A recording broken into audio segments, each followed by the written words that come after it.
Hi, look, I'm just wondering, do you believe that serious illness is actually manifested as an emotion?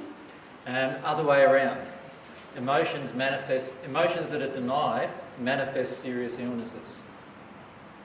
Okay, so in saying that, because I have cancer, Yep. and medicine has given me no hope, That's right. and I actually, am on the path to do whatever I can because I have 2 small children, so I'm very determined. Yep. And I just wanted to know, how do you actually go about, because we've obviously got, a series of emotions along the way, and 2 years ago we lost our son, so it was a hospital error and that sort of thing, so I've obviously manifested that as well. And I just want to know, is it possible?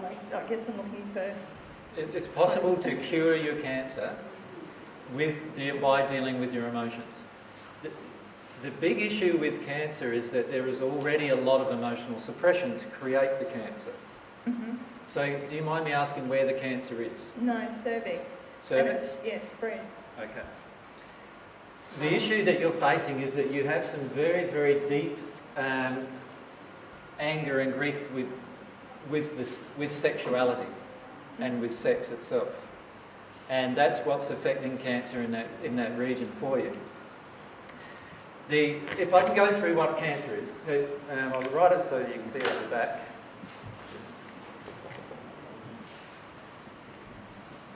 So cancer, if we put that in brackets, it's an illness. It's a life-threatening illness, right? Underneath cancer, so cancer is resulted from suppression. We're suppressing something emotionally. The suppression will be suppression of some kind of emotion. Now, usually it is the suppression of anger. Right? Now, under the anger, there is usually a fear.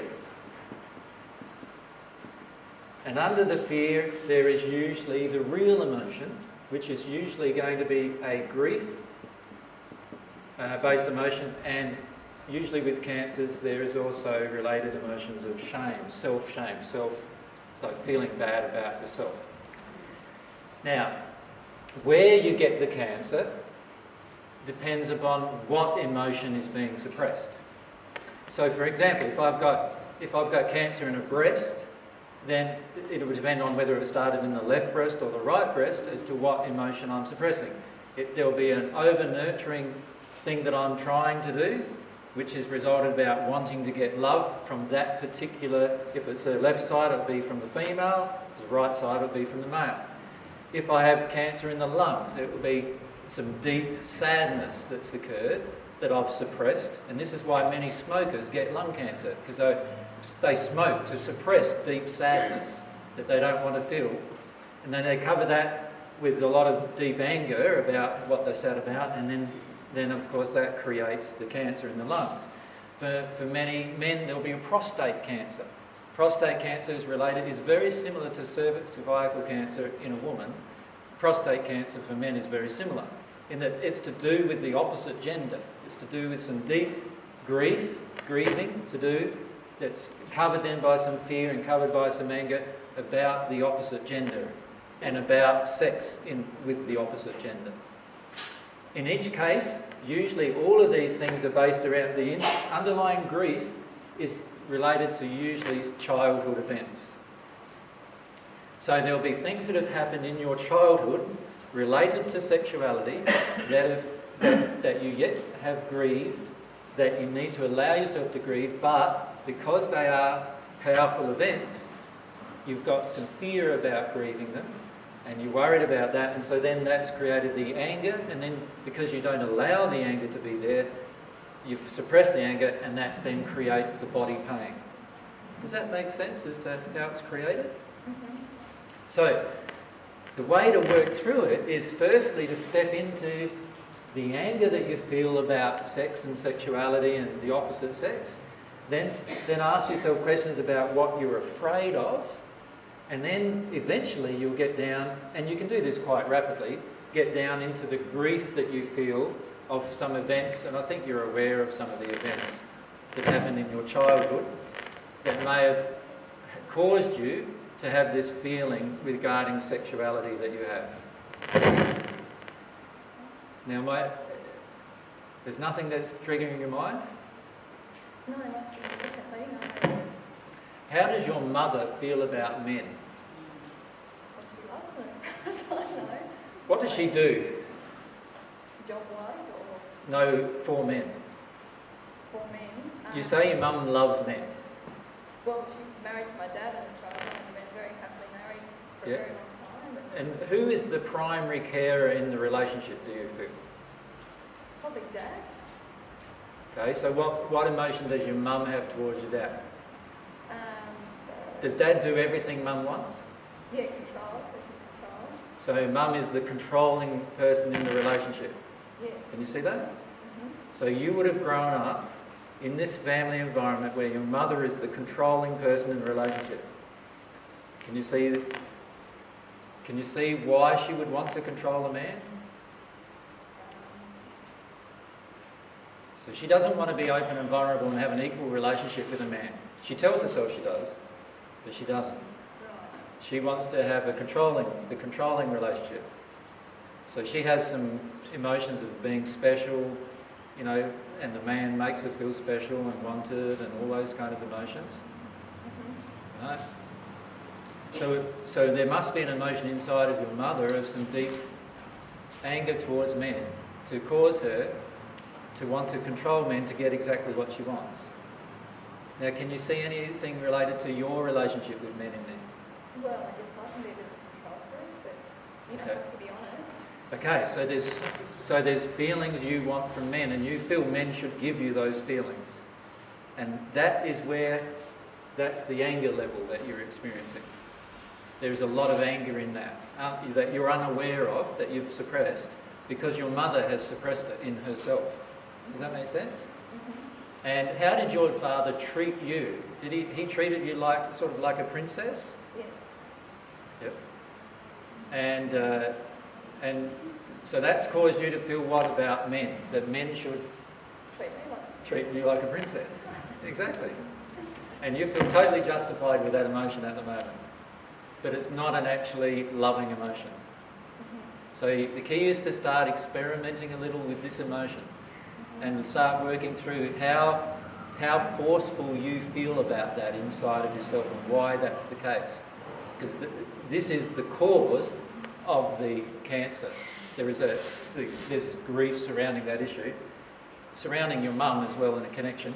And there's also a connection with a spirit who's connected with you, who has the same grief in herself. So I don't know if you believe in spirits or not. Yeah, like a grandmother's spirit or This is a spirit who has the same kind of feelings you have towards men. And this spirit also passed with cancer. my grandmother. Yep. Okay, so your grandmother is actually affecting your cancer at the moment as well. I had a dream about her about 3 months ago. Yep. So, Yeah, so it's the combination of your own emotion, which has been a long-term running emotion in the women's side of your family, your mother's family, and that long-term running emotion, and actually it's also been in the father's side of your family with the women in his family as well. And because of this long-term emotion, you have that emotion in you, and your grandmother is very connected with you. She feels a strong rapport with you. But she actually, I believe she might have even passed with the same problem, did she? Or well, she had a lung cancer. lung cancer. But yeah, I guess I don't know what type of cancer it was in terms of cell-wise when we're talking about cancer, but it does normally appear in the lung, never in the cervix. Yeah, yeah. So there is some really deep feelings you need to work through about that, and it's a family-based generational feeling that's been impressed. And the core of it is this emotion you have that men should treat me like a princess. So if you can start allowing yourself to connect to that emotionally, you'll start connecting with why. One of the feelings you have that you feel like is, well, yes, of course they should. It's one of the feelings I can feel back when I say those words, right? Yeah. And then allow yourself to go, well, why should they? Like, why should they treat you any different than you treat them? Why should they, sure, treat a woman like a princess, but does that mean you've got to treat him like a prince? Does your mother treat your father like a prince? No. Or is it just your father treating your mother like a princess? So can you see there's some imbalance in their relationship there? right? Which obviously is a multi-generational family thing that has been impressed upon yourself. Now, it is definitely related to sex and sexuality, this issue, coming from generationally through your families. So you probably, if you ask your mum about her mother and her grandmother, you may find that there's some sexual injuries that they've had while they were on earth related to this emotion being in you girls now, your mum and yourself. Does that make sense? Now, if you allow yourself to connect to those things, you'll find you'll be able to get to the cause of the cancer.